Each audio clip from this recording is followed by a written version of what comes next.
Alright, you bastards, this is Some-Belgian-prepper, and today we're going to talk about a very simple trick anyone can do in their house to trap more heat inside and during a blackout, like during winter, or if you can pay the heating bills, or whatever, if you have to save money during an economical crisis. Well, we're going to talk about a very simple trick that anyone can do. But before we talk about that, if you're interested in detective stories, there will be a link to my book called Bloody Crosses. It's in Dutch. If you're interested, take a look, I would say. So, what I want to talk about is, like I said, a very simple trick to keep more heat inside of your house, and you can save on heating bills. And like you can see, this is actually the only heating source I have in my entire house, and this actually heats up everything in my house from the kitchen, living room to my bedroom, with this small pellet stove. As you can see, this is one of those stoves. And the thing is, with just a small stove like this, most houses you wouldn't be able to heat. Let alone, in my case, I don't have a well insulated home, so to say. As you can see, these are literally bricks around, and yeah, that doesn't help the situation. But the thing is, sometimes you got to make a choice, and in my case, I'm a winter person. I don't mind the cold that much. Of course, not freezing, but I prefer that it's a little bit cooler than too hot, because I'm not worth a damn when it's 40 degrees Celsius. And my house, because it's made out of this kind of materials, they keep all the house very cool during summertime. During summertime, almost all houses that are well insulated, once the heat gets trapped inside, they cannot get it out. So that's the reason why I prefer to have ways to, that I have a cool house during most of the year, and only have to heat up a little bit more during the winter. So that's a little balance that you have to make yourself. But I'll talk to enough about that. Like you can see, one stove, and there's just one little trick that you can do, and that is, of course, isolate the cold bridges, so to say. So very simple. You got a window over here. You close the how do you call this, storm leaches? What is it called in English? Is that the thing that you roll down all the way, and then you close it off with your curtains, just like that. You do this for every window. Every time you start to heat up, you will have to pay up in.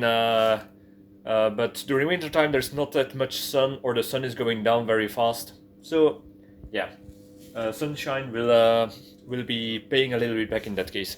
So the next points of cold entry, so to say, is here my door. This is one of my doors, and yeah, as you can see, I just put up my great kilt. I don't know. I know the light is a little bit off. I can see well, but the camera has some trouble with it, and it's also very dark cloth. So what I just did was 2 points, anchor points, and I wrapped around my great kilt, which is made out of wool and also double layered, so it can insulate the heat that is coming here from my one stove very well. And even the cracks and nookies beneath the door, on the sides of the door, are getting blocked this way. Yeah, you always have, if you want to get out of the door, you always have to tilt the curtain, so to say, but it can save you a lot of money, and it is just improvised with just 2 screws with anchor points, a rope tight, and my great kilt wrapped around several times, so there is even better insulation. So yeah, that is just a very, very simple trick you can do, and there is not even that much damage to the house, and you can take it off any time you want. Of course, the same goes for the other window. Close it off. Here's the next point of entry. I don't know if you can see it well. I should have brought a light, but perhaps if I can put this light on. Not much better, but you know what? I'm gonna get my light, because otherwise you will not see it. That's very good preparation, Some-Belgian-prepper. Alright, so as you can see, this is just another woolen blanket, and there are also some 3 anchor points with an O screw and just some pins getting through it, and that way you have 3 sturdy anchor points to hang a woolen blanket on top of it.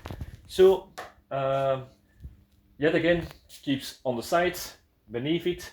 It can insulate it very well because it's made out of wool. And another benefit about this kind of material, because it's made out of 100% wool, is even when it's damp, you know, if you put something like the thing that you put in your window for the windscreen saver, how do you say this? Not saver, but you know, to prevent that it will frostbite. If you put something like that, it will keep out the cold, but it will build condensation behind it. And the beauty thing about this is, even when this gets wet from the damp, it will keep the damp inside of it, so you can wring it out later on. And even when it's wet, when it's damp, it will retain its insulation value for 80%.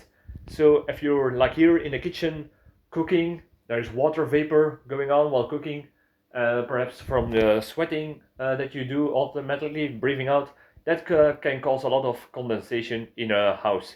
So yeah, with a woolen blanket like this, or a grid kilt, you can catch up some of that water, and you will not have certain places with condensation that, because of the heat, can start to get into mold if you don't refresh this now and then.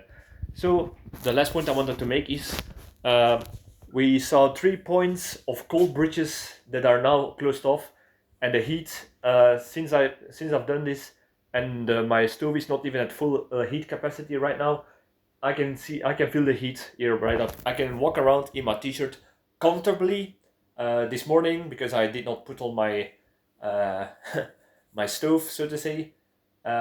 It was very cold. It was not comfortable to walk around in my t-shirt, so to say. And another thing is, this is also my staircase. So all the heat that is getting inside of this will rise up, because heat goes up, will rise up to my open bedroom, and there I done the same thing to my windows to keep in the heat.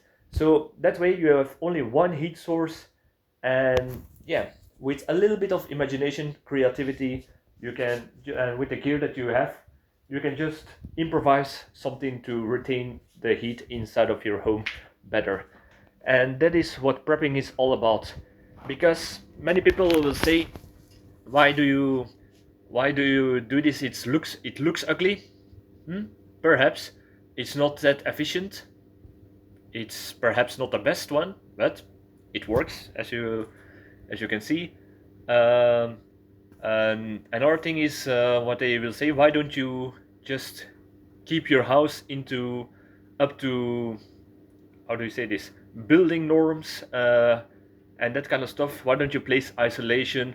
Why don't you redecorate the whole room that it will be more insulating, heat retainment? Well, the thing is, and all the people who say this thing is, not everyone has the money for that. There are a lot of people who are economically struggling right now, and they already have problems with heating bills and this and such. So a lot of people don't have the resources nor the money to put their house in order. So yeah, and another thing, even if I would insulate this entire inside of the building, when it's summertime and the heat once catches inside, then it's over for me. Then I have nowhere to hide from the heat, and I'm not a heat person. Wintertime, no problem. Like I said, for a lot of people, it can go also the other way. That during the summertime, during the wintertime, it can get too hot perhaps. So you always keep in balance. Balance is key to life. So yeah, that is what I'm trying to say. You got to make the best of the situation that you got. And yeah, it can always get better, but with a little bit improvisation, you can bridge a cold period or a heat period with just the simplest of tools. not everything has to be with some electronical device or some technological thing that costs so much money and will pay itself back over 20 years that they say. Just some simple things like I showed you here right before you. It's just something that our great grandparents used to do and needed to do actually, and now we can use just the same things very simply. Yeah, but the only downside is it doesn't look that good. So fucking what? You want to look good or do you want to shiver from the cold? The choice is yours. Uh, so this was just a video, perhaps went into a little bit of a rant, but if you use your what you got with and how you use it, like I said before, the heat I can collect the heat here, and by opening the door from the stairs, I can let the heat get into my bedroom, and yeah, it's just a very simple trick. Can save a lot of money, can save you a lot of cold, and doesn't need that much repairs, maintenance, or even money to invest in. So yeah, and you can reuse the great kilt and woolen blankets just any other time. So yeah, perhaps I went on a rant. So like, subscribe, all that good stuff, and see you in the next video. Cheers! I'm going to enjoy my fire over here. So goodbye.